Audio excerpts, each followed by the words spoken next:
আচ্ছা বিটলে, উত্তম পুরুষ, কাপুরুষ আর মহাপুরুষের একটা করে উদাহরণ দে তো বাবা।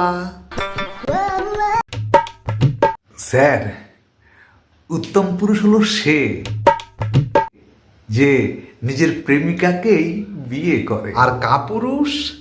কাপুরুষ হলো সে যে শুধু প্রেমই করে যায়, বিয়ে করে না। বেশ বেশ বেশ বলেছিস। আর মহাপুরুষ? আর মহাপুরুষ হলো সে যে সারা জীবন সিঙ্গেলই থেকে যায়, যেমন স্যার আপনি। এই তোদের মতো ছেলেপুলেদের জন্যই তো আমি মহাপুরুষ হয়ে রইলাম রে। কেন স্যার? কেন? তোরা এমন হারামি, স্যারের বউর সাথেও লাইন মারতে ছাড়বি না।